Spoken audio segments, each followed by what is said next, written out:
Bismillahirrahmanirrahim.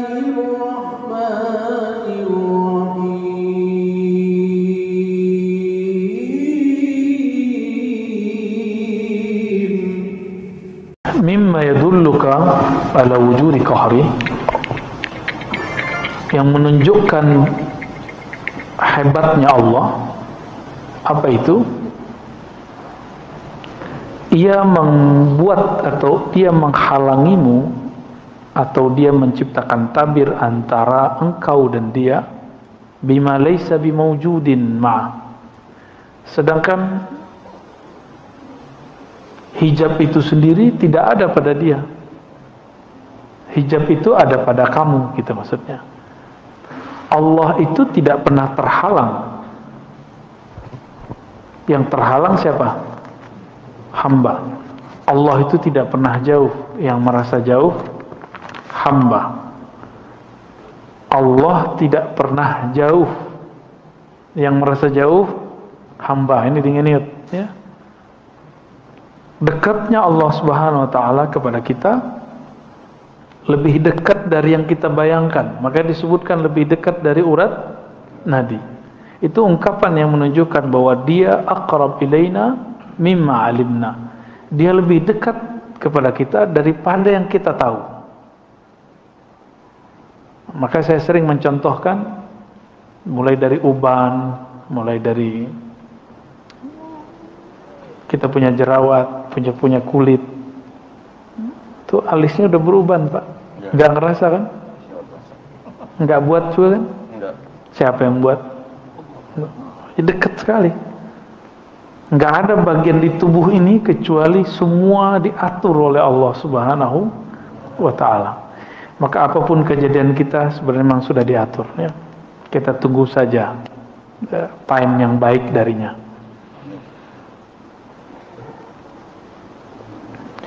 Sebelum Allah menciptakan alam, Allah gimana? Sendiri ya? Allah sendiri? Sekarang berdua apa sendiri? Yang bilang dua musyrik. Ya. Bahkan alam ini, kita ini pancaran objek dari kunnya. Kun itu keluar daripada kudrah dan iradah. Ya, masih ingat ya? Jadi Allah ketika berkehendak, maka kehendaknya keluar kalam kun. Jadi kita ini kun. Kudrah iradah itu sifat Allah. Efek dari kun itu namanya fi'il Allah, perbuatan Allah. Maka kita ini perbuatan Allah. Jadi sedekat apa kita kepada Allah? Sedekat perbuatan kepada yang berbuat. Ya, pusing deh ya. Ini masuk ke bab ma'rifat ya. Jadi emang bahasanya begini. Maka Imam Ibnu Ayyad ya, Ibnu Abbad di sini menukil ayat kullu syai'in halikun illa wajha. Segala sesuatu itu pasti binasa kecuali wajah Allah Subhanahu wa taala. Wajah Allah itu, nah ini bukan tauhid yang versi luar sana. Istilahnya sama, maknanya berbeda. Wajah Allah pada zatnya, jadi wajah itu artinya menghadap. Apabila Allah menghadap ke wajahnya disebut uluhiyah. Jadi apa yang ada pada zatnya? Keesaan. Allah Maha Esa. Lalu wajah Allah pada makhluknya itu namanya ciptaan. Maka ciptaan ini yang tidak menghadap kepada Allah, dia akan binasa. Walaupun sekarang dia misalnya jadi orang hebat, tapi jika dia tidak berhadap kepada Allah, dia akan hancur. Kullu syai'in halikun illa wajha. Segala sesuatu akan binasa kecuali wajahnya. Boleh diartikan yang menghadap kepadanya. Kita sholat, tapi kalbu kita nggak connect kepada Allah, itu sholat habis nanti. Gitu maksudnya ya. Ketika kita sedekah lalu tidak menganggap sedekah ini hartamu ya Allah, rezeki darimu, maka aku kembalikan kepada hambamu, itu langsung dia kekal. Sederhana ya? Sederhana penjabarannya. Apalagi zikir. Bapak zikir pengen sakti atau ingin mendekat kepada yang maha sakti? Kalau ingin mendekat langsung dia kekal. Berarti zikirnya dihadapkan kepada wajahnya, wajah rububiyahnya. Jadi rububiyah itu adalah menghadapnya makhluk kepada sang khalik. Itu disebut wajah rububiyah, ya. Maka makhluk yang menghadapkan hatinya kepada Allah, menghadapkan ruhnya kepada Allah, Allah akan kekalkan dia dengan nikmat surga, khalidina fiha, ya. Di dalam Sahih Bukhari itu, Sahih Muslim juga ada sebuah riwayat Nabi pernah bersyair dengan syair-syairnya orang-orang dahulu. Jadi Nabi ini suka bersyair. Jadi kalau orang sekarang berdendang lah. Kata beliau, asdaqu baitin qalati syu'ara, bait-bait syair yang bagus, yang terbaik, yang dikalamkan syu'ara, itu kalam labid. Apa kata labid? Ala kullu syai' ma khalallahu batil. Ketahuilah segala sesuatu selain Allah itu batil. Ketahuilah segala sesuatu selain Allah itu batil. Maka niat kita benar apa enggak? Kalau emang karena Allah, dikekalkan oleh Allah Subhanahu wa ta'ala. Ala kullu syai'in ma khalallahu batil. Ketahuilah segala sesuatu selain Allah batil. Ini diartikan oleh Imam Ibn Arabi dengan wahdatul wujud. Dan banyak ulama salah faham di situ. Karena tidak semua ulama itu mengalami pengalaman ruhani. Seperti Ibnu Taimiyah, dia mengatakan Ibn Arabi itu sesat karena mengatakan bahwa Allah bersatu dengan alam. Ya, itu keliru. Ibn Arabi nggak ngomong gitu. Ibn Arabi ngomong wujud yang hakiki cuma wujud Allah.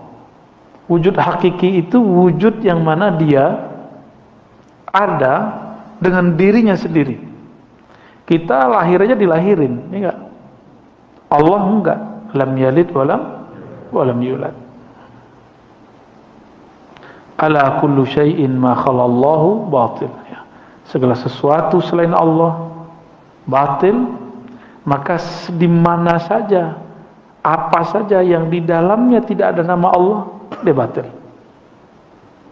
Kita ngaji begini niatnya karena Allah, langsung sia-sia. Batil artinya sia-sia, doi, ya, langsung sia-sia. Jadi semoga Allah luruskan niat kita semua. Amin. Termasuk niat saya juga, ya. Bapak bangun masjid, kalau karena Allah, di saat bangun Allah bangun di surga, gitu. Ngurus masjid sama, saat ngurus masjid tulus, maka Allah uruskan urusan kita di sana, insya Allah. Maka jangan baper ngurus masjid, ya.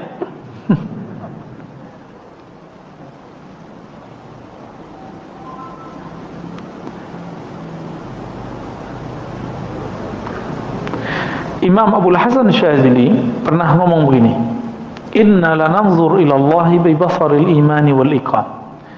Kita memandang kepada Allah dengan pandangan iman dan yakin, maka kita nggak perlu dalil. Jadi orang yang minta dalil, bukti, berarti dia kurang percaya kepada Allah. Nastadillu bihi alal khalq, hal fil wujudi syai'un siwal wahidil haqq, fala narahu wa in kana walubda fanarahum kal haba' fil hawa in fattashtahum lam tajidhum syai'a.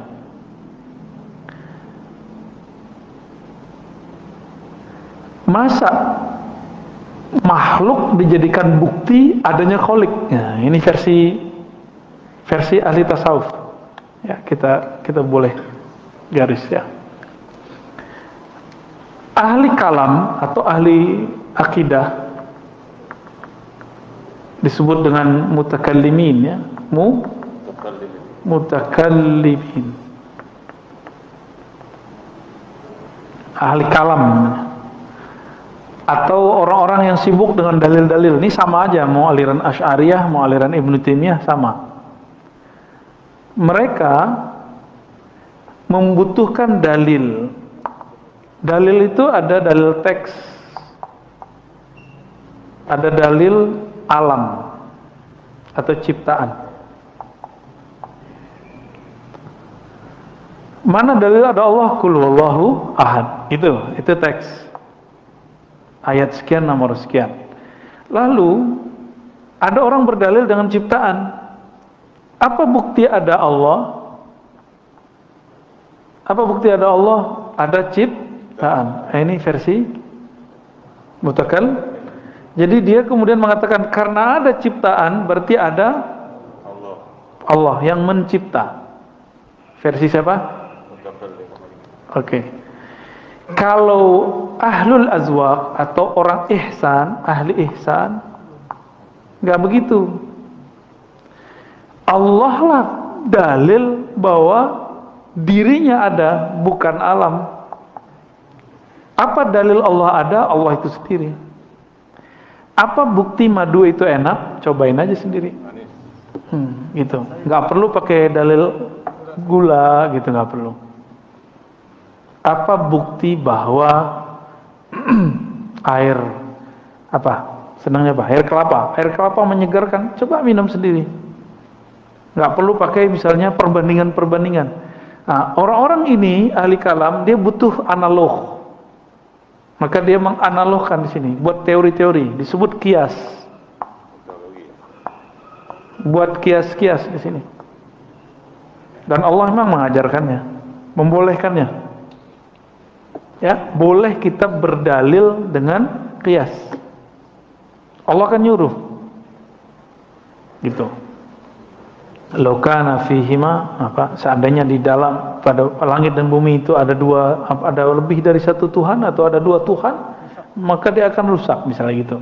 Nah, ini bentuk-bentuk silogisme yang Allah buat di Quran. Jadi apa bukti Allah ada? Ya Allah itu sendiri. Nggak perlu pakai. Nah, kita mau misalnya bapak-bapak ini mau ngelamar seseorang, nanya, ini orang baik gak sih? Karena kita nggak dekat sama dia, nggak menyaksikan, kita minta tolong orang bercerita. Berarti kita cari dalil. Kalau udah ketemu orang ini gimana? Nggak perlu nanya orang lagi. Ya, benar gak?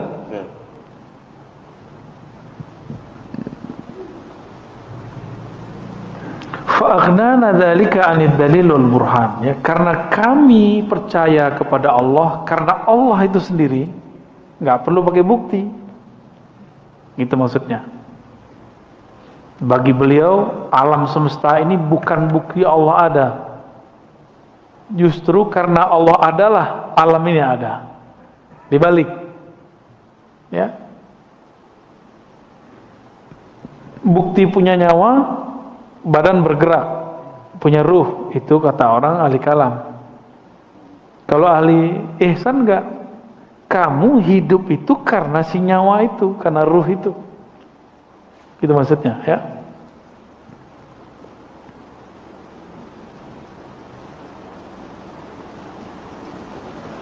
Wa qala aidan radhiyallahu ta'ala anhu, قوي عليه الشهود مرة فسألته ويستر ذلك عني فقيل لو سألته ما سأله موسى كلمه وعيسره ومحمد صفيه صلى الله عليه وسلم لم يفعل لكن سأله أن يقويك فسألته فقواني.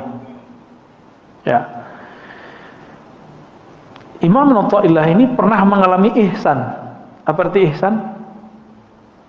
Merasa memandang Allah. Lalu dia berdoa, ya Allah, aku tidak kuat, maka tutuplah, hijablah aku dari melihat ini. Maka ada yang berkata, seandainya kamu meminta sebagaimana memintanya Musa, Isa, Nabi Muhammad SAW, maka tidak akan terjadi. Tapi mintalah supaya Allah menguatkanmu, ya, Nah, dalam masalah kita hari ini, mungkin nggak takdir itu kita sanggup menanggungnya. Takdir itu kan fiilnya Allah. Jawabannya, minta saja supaya kamu sanggup gitu. Ya.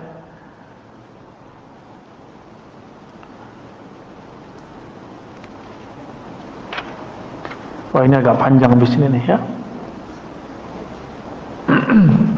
Oleh karena itu, teks kita yang menyebutkan tadi, tanda hebatnya Allah, Allah itu membuat penghalang antara kamu dan dia, kamu dan Allah, dengan sesuatu yang sesuatu itu tidak ada padanya, tapi ada pada kamu. Gitu. Allah butuh matahari nggak? Enggak. Tapi yang kita lihat, ini hijab. Hijab itu bukan berarti kayak penghalang begini, ini penghijab mata. Ada penghijab hati. Karena kita melihat matahari mengeluarkan cahaya. Dari cahaya itulah kemudian tumbuh-tumbuhan hidup, misalnya gitu. Berarti kita terhijab oleh matahari. Yang kita lihat mataharilah yang menyebabkan itu semua berkembang. Kita minum, kita terhijab oleh air, kita mengira airlah yang menyegarkan. Ini hijab semua, ya. Jadi dalam bab ilmu ihsan dibalik. Jadi kalau saya minum, seharusnya saya memandang bukan airlah yang menyegarkan, tapi Allah. Nah, itu udah jadi sufi itu, Pak. Ya, gampang jadi sufi ya. Cobain aja.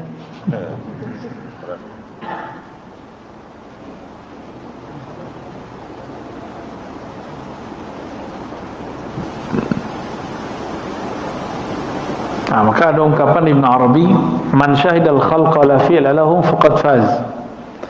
Siapa yang menyaksikan makhluk tapi tidak menyaksikan perbuatan makhluk, tapi yang dia saksikan perbuatan Allah, faqad faz. Orang ini beruntung.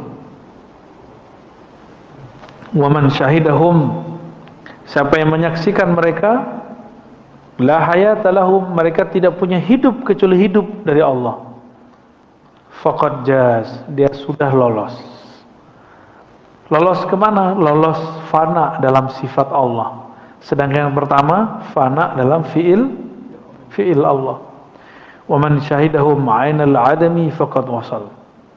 Siapa yang menyaksikan bahwa alam ini sebenarnya hanya bayang-bayang semata atau hanya pancaran Allah saja, tidak ada hakikatnya kecuali Allah lah yang memberikannya hakikat, faqad wasal, dia telah wusul kepada Allah Subhanahu wa taala.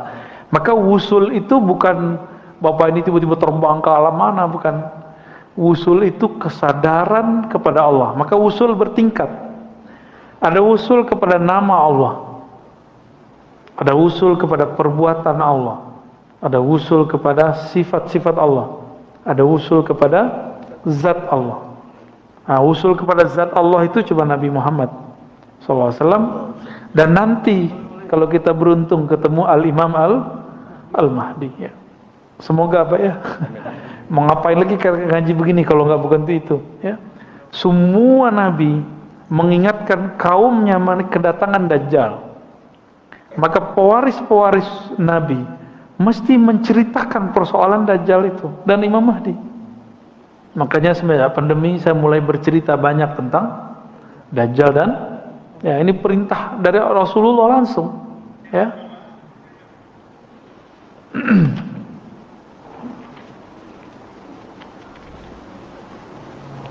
Wah, habis ini panjang Pak, tapi intinya sama ya. Nah, intinya sama sampai 24. Itu kita skip aja ya. Isinya sama. Jadi jangan bayangkan Allah itu terhijab. Yang terhijab siapa? Kita. Karena cara pandang kita. Bapak kalau masih menganggap air yang menyegarkan masih terhijab, bukan berarti kita nggak perlu minum air. Justru saat meminum air itulah pakaikan adab. Ya Allah, dengan namamu aku mau minta kesegaran. Gitu. Bukan berarti kita nggak akan minum obat. Justru kita berdoa, ya Allah, ini obat kata dokter, Rasul mau memerintahkan aku untuk berobat, maka aku berobat. Tapi aku tahu kesembuhan darimu ya Allah. Kayak gitu. Jadi bermanja-manjalah dengan Allah Subhanahu wa ta'ala. Man taraka minal jahli, ya, kita lanjut. Tidaklah meninggalkan kejahilan. Syai'an sedikit pun, man arada, siapa yang berkehendak, menginginkan, ayyuhditsa fil waqti ghaira ma azrahu Allah fi, agar terjadi suatu, misalnya khusyuk gitu ya, atau merasakan getaran-getaran kolbu, atau pengen misalnya mi'raj gitu, tapi sebelum saatnya, pengen jadi mursyid sebelum saatnya, itu gawat itu ya. Pengen jadi mursyid nggak Pak? Pengen jadi mursyid nggak? Tahu mursyid nggak? Yakin kuat. Menginginkan sesuatu sebelum saatnya itu namanya ambisi. Ya, menginginkan sesuatu yang nggak pantas kita inginkan itu namanya nafsu. Ya. Nah ini banyak hari ini. Ya. Saya dari kecil saya belajar zikir, belajar tarekat, itu banyak yang nafsu pengen jadi mursyid. Padahal tahu dia jadi mursyid itu berat. Ketahuan itu cuma di kolbu, tapi pikirannya enggak, nafsunya enggak. Orang-orang yang menginginkan sesuatu sebelum saatnya, itu berarti dia tidak meninggalkan kejahilan. Misalnya gini, orang yang ingin memetik pisang sebelum matang, rasanya enak enggak? Kira-kira begitu. Orang yang ingin menjual pisangnya sebelum matang sama dengan orang yang belum pantas menjadi guru terus jadi guru. Guru di atasnya mursyid, belum saatnya dia jadi mursyid, dia mengklaim dirinya jadi mursyid misalnya. Maka nanti buah yang dia berikan kepada murid-muridnya itu rasanya sepet pasti. Ya. Ini yang ngomong bukan saya teringat kalam Sidi Abdullah Qumari yang kemudian dijelaskan ulang oleh Syekh Zakaria Al-Halabi, ya. Kawan dari guru saya, Kiai Ahmad Marwazi. Dan perlu diketahui, jadi mursyid gak jadi mursyid bukan masalah umur, tapi masalah pengalaman rohani. Ya. Mau lama tapi pengalamannya dikit dan tidak ada kedewasaan rohani. Ini kan ciri-ciri orang bukan nggak dewasa. Ciri-ciri orang tidak dewasa, childish secara rohani. Jadi dia badannya tua, tapi rohaninya masih bocah, masih anak-anak. Dia menginginkanmu istijabah doa sebelum saatnya, ingin mendapatkan getaran zikir sebelum saatnya, ya. Ingin memiliki sesuatu sebelum saatnya. Coba lihat anak-anak meminta yang belum umurnya, pernah nggak? Dulu pernah anak-anak nggak Pak? Pernah nggak minta ke orang tua sesuatu yang bukan umuran kita? Hah? Beneran? Antum waktu kecil ingat nggak? Minta sesuatu itu bukan umuran kita seharusnya. Takut galak orang tuanya.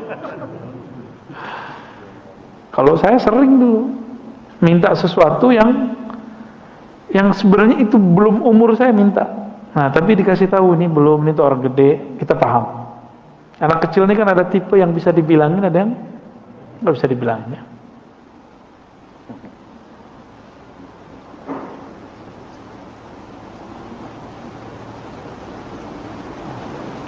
Nah ini banyak kali ini orang-orang nggak sabar, ya, nggak sabar dengan kondisinya. Yang pengen menikah sebelum saatnya,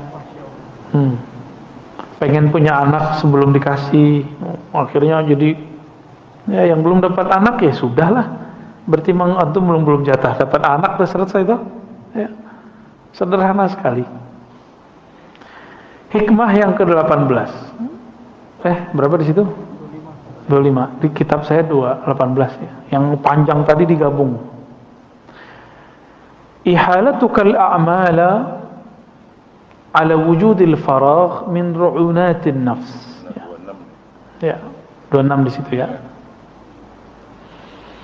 Ciri-ciri orang, kalau bahasa Jawanya apa? Goblok. Kalau bahasa sini apa? Bodoh. Jahil. Ya, PA. Wah, itu bahasa ente tuh. Cum. Ihalatukal a'mal ala wujudil faragh min ru'unatin nafs. Engkau menunda-nunda satu amal padahal ada waktu yang luang. Itu ciri-ciri ru'unat an-nafs. Kekacauan, kebodohan, kalau bahasa kasar itu kegoblokan. Ya, an-nafs, jiwa. Tanda, kalau bahasa saya, ini tanda jiwamu labil gitu. Waktu kosong malah dia biarkan. Nanti ketika sibuk berandai-andai. Coba kalau luang, dikasihlah luang WFH. Bener? Tapi sama aja.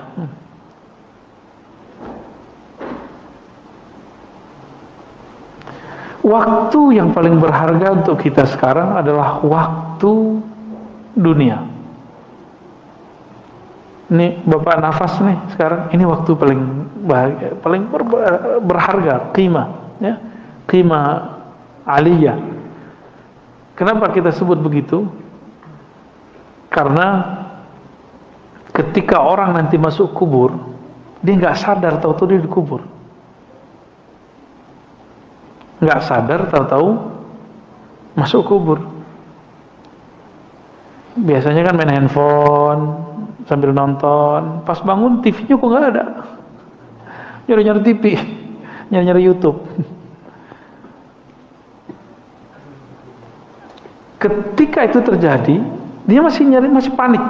Tergantung kepanikannya seperti apa. Makanya biasakan bangun tidur tuh langsung nyebut nama Allah.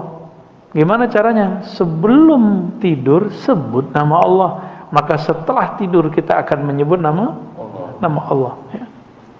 Kalau dosa semua kita kan dosa. Nggak usah pikirkan itu ya. Kembali saja kepada Allah Subhanahu wa Ta'ala. Di saat masuk ke alam kubur itu, di situ dia sadar, ya Allah, farji'na na'mal sholihan. Barang sebentar saja, tolong kembalikan aku. Berarti waktu yang ada sekarang ini yang disebut berharga faragh. Jadi ketika beliau mengatakan ihalatukal a'mal, kamu menunda amalmu saat kamu masih bisa nafas di sini, masih bisa hidup di dunia, ini pertanda jiwamu kacau, jiwamu tidak dewasa. Jadi nggak ada cerita lagi ya. Malam nanti sudah harus witir minimal ya. Tahajud lah kalau bisa. Kalau ketinggalan kotor, nggak ada cerita lagi. Harus mulai kemudian beramal yang banyak. Dan amal yang paling bagus amal kolbu. Amal kolbu ada dua, ngaji dan membuang sesuatu yang buruk dari kolbu. Dua aja amal kolbu. Ini amal paling mahal. Ya. Yang membuat kita bisa bahagia di dunia kalau kita mentalak dunia. Jadi dunia itu baru bahagia kita kalau kita mentalak. Mentalaknya di kolbu, bukan di fisik Pak. Kita masih makan minum masih bagian dunia. Ya.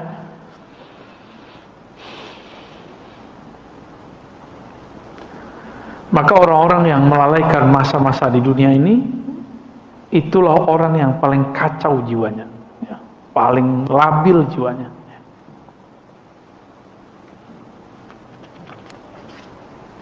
Nah, masih dapatlah satu lagi ya.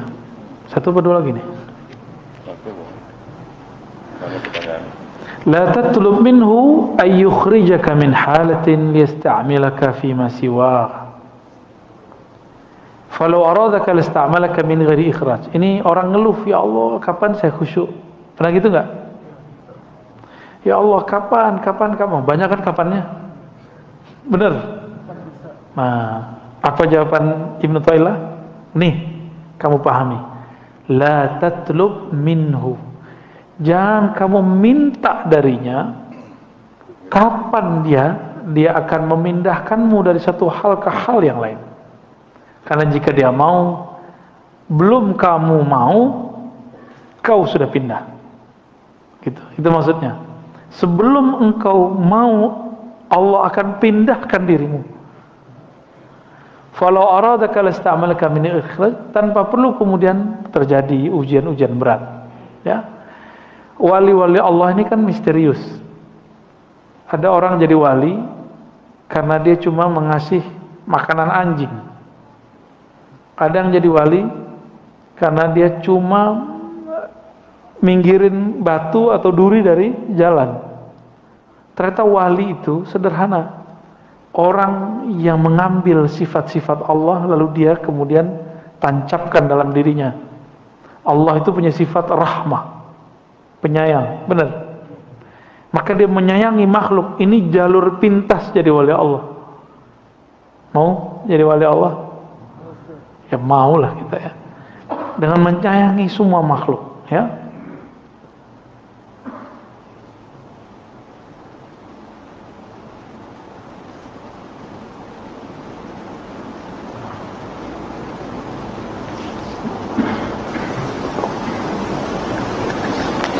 Jadi kalau ada orang pengen zuhud terus dia berhenti kerja, itu bukan zuhud. Ya. Buktinya apa? Antum ketika tidak bekerja kepikiran duit mulu. Itu tanda-tanda zuhudnya nggak benar. Ciri-ciri orang zuhudnya benar, dia udah nggak mikirin duit. Duit datang cari dia. Dia nggak nyari duit, duit nyari dia. Akhirnya tidak ada kemudian gangguan dalam dirinya masalah rezeki. Itu baru zuhud. Ya, gimana? Itu nggak berat kalau pakai hati, tapi kalau pakai ini berat. Jadi kajian hikam itu jadi berat kalau antum pikir-pikirkan.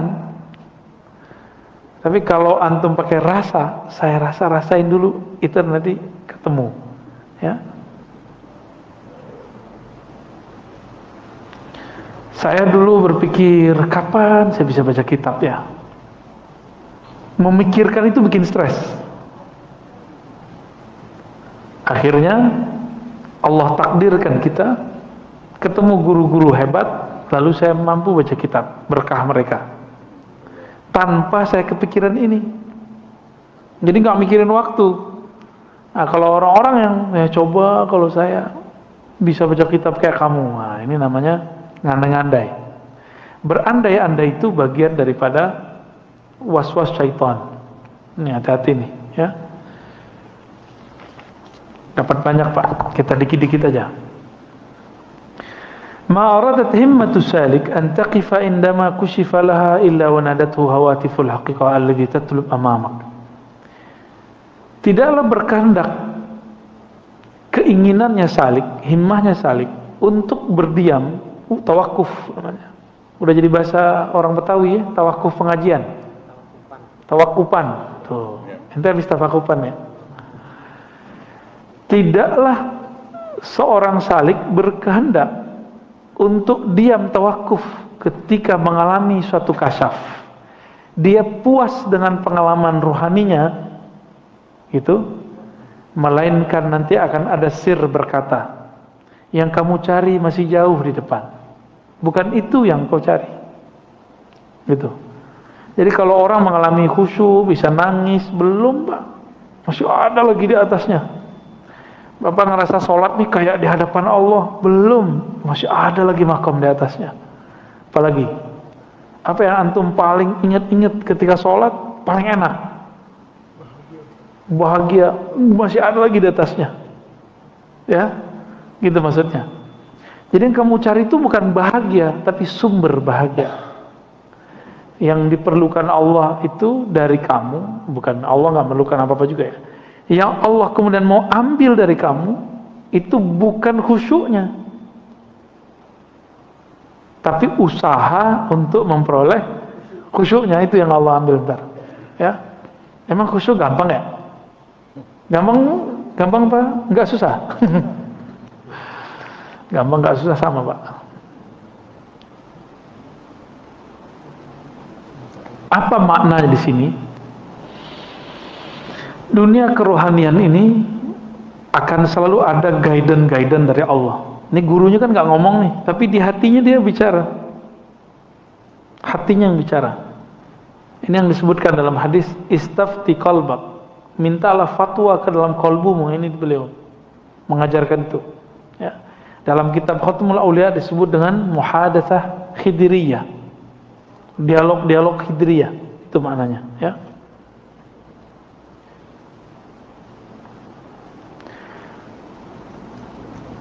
Maka di sini Imam Shustari namanya mengatakan fala taltafit fis sayri ghairan fa kullu ma siwallahi ghairun fattakhidhu dzikrahu hisnan. Jadi kalau kita sampai di melewati satu perjalanan, tujuan kita mau ke Bandung, pas di tol jalannya bagus nggak? Pemandangannya bagus nggak? Berhenti nggak di situ? Kalau berhenti di situ berarti kita lupa dengan tujuan. Ya. Nabi mengatakan kun fid dunya ka'abiris sabil. Hendaklah kamu berada di dunia seperti orang yang abir. Abir itu yang melewati, sabil jalan. Ya, anak jalanan. Musafir. Maksudnya apa? Bapak pernah keluar negeri, pasti sebagian. Kalau keluar negeri bawa banyak koper gimana? Nggak usah keluar negeri, beda provinsi bawa koper banyak-banyak, ribet nggak? Ribet. Itu koper, ada koper tanah, ya, koper rumah, koper rekening, koper apa lagi tuh? Koper kontrakan, ya, kosmetik. Ini kopernya isinya tanah. Kita kalau kebanyakan tanah, Bapak itu mau pindah alam, susah bawanya. Karena tanahnya mau dibawa gimana? Berat Pak. Rumah tuh. Jadi yang punya tanah tuh wakafin lah, segera kemana kek diwakafin. Ya. Yang diem tanahnya wakafin ke orang. Wakafin ke masjid, ke yayasan, ke pesantren. Ya, segera Pak. Keburu mati, ditanyain semua. Dan mengerikannya di sana, kekayaan kita itu diperiksa. Kalau biasa mungkin setengah hari, sehari. Nabi Nabi Sulaiman itu 2000 tahun. Itu ukuran dunia, 2000 tahun di sana 2 hari. Tapi kalau kita diperiksa orang sekian jam, gimana perasaannya Pak? Pernah nggak? Lamanya bukan main itu. Oleh karena itu, apabila kita mengalami pengalaman spiritual, jangan asyik dengan itu. Pengalaman spiritual ini anggap saja hiburan, busyra. Ya. Maka saya nggak sibuk-sibuk amat dengan pengalaman mimpi segala macam, tapi beberapa yang perlu diceritakan kita ceritakan, ya. Wala tabarrajat dhawahirul mukawwanat illa nadathu haqa'iquha innama nahnu fitnatun fala takfur. Ketika seseorang tersilaukan oleh suatu kejadian, suatu pengalaman, ini biasanya orang kalau belajar zikir ada rasa merinding-merindingnya, nangis-nangisnya, apalagi hangat-hangatnya. Rasa-rasa itu semua bukan itu yang kita cari, karena itu masih makhluk. Kalau masih ada rasanya, kalau masih ada hangatnya, zinginnya, semua itu makhluk, ya. Jadi Allah bukan panas, dingin. Allah bukan ketika kita zikir itu nangis, itu bukan Allah, itu kita. Baik. Nanti kan kalau kita bilang, kalau kita zikir, Allah itu bisa nyandain sebenarnya. Apa kata Allah? Ya kamu, aku kan gak pernah kemana-mana, ngapain dia panggil-panggil? Ya, zikir, ya Allah, Allah, Allah, Allah. Allah ngomong, aku bersamamu dimanapun engkau berada. Maka sebenarnya zikir-zikir kita itu tidak pernah membuat kita jadi wali, Pak. Zikir itu haknya badan, haknya kolbu. Yang membuat seseorang jadi wali jika di dalam dirinya ada rahmat Allah. Mau jadi wali kan? Biar gampang jadi wali. Minimal jadi wali murid ya. Wali murid jadi wali karena dia sayang sama murid, benar nggak? Maka wali Allah karena dia sayang kepada makhluk Allah Subhanahu wa Ta'ala.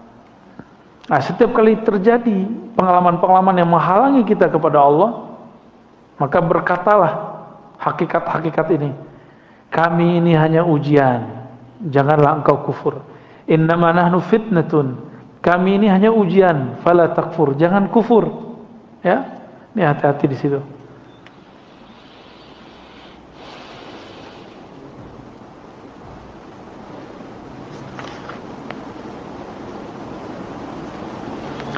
Ya,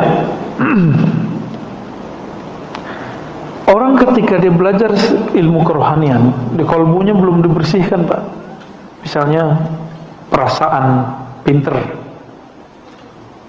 Nah, tadi ya, perasaan merasa suci. Terus antum belajar zikir, ini belum dibenerin. Nanti zikirnya nambah, merasa sok sucinya nambah. Bahaya nggak tuh? Kita belum sembuh dari penyakit sombong. Tambah ilmu, tambah sombong nggak? Tambah sombong. Ya, ini hati-hati di sini.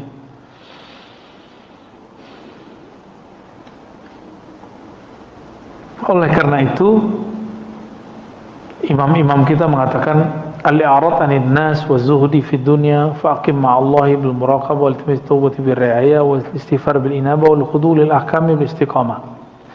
Jadi yang harus kita lakukan adalah menghindar atau berpaling dari dunia, nanti dunia yang ngejar. Nanti Bapak sampai capek sendiri ngumpulin dunianya. Ya. Dunianya ustadz apa? Ceramah ya.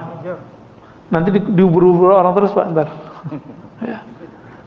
Jadwal ketika kita sudah bosan dengan semua jadwal, tambah banyak yang minta. Ya. Emang begitu. Bapak kan kalau udah kan katanya tua pengen hidup bahagia, masa pensiun, apanya yang pensiun? Ya, katanya nanti kalau anak-anak udah gede bisa jagain kita, yang ada kita jagain anaknya, cucunya. Saya menyarankan nih teman-teman, nih mohon maaf ya, antum tersinggung aja ya. Kalau sayang sama orang tua, jangan susahkan orang tua dengan cucu-cucunya. Sesekali boleh, seneng. Jadi sama orang tua itu ya, buatlah mereka kasih fasilitas senikmat-nikmatnya, biar orang tua itu nyaman. Ridho orang tua kita jadi wali, Pak. Gampang tuh? Tuh, ridho al-walidain. Ridhonya orang tua itu ridho Allah. Kalau Allah ridho, wali nggak? Ridho Allah fi ridho al-walidain, kan gitu ungkapannya. Uwais Al-Qarni jadi wali kenapa? Karena dia banyak wirid? Karena dia berkali-kali umroh? Enggak. Kenapa ini nggak diekspos? Kenapa sebelum pandemi? Kayaknya kalau mau jadi orang bener umroh dulu berkali-kali, ya. Yang kaya orang travel ya. Maaf ya orang travel ya. Ini nggak diekspos bahwa Uwais Al-Qarni jadi wali bukan karena dia pergi haji umroh. Justru karena dia nggak jadi pergi umroh dan haji. Kenapa dia menjadi wali? Karena dia merawat ibunya, ya, memuliakan ibunya. Mahar masuk jadi wali itu. Gampang-gampang susah ya? Ya enak nih ngomongin doang. Ntar kalau udah ketemu orang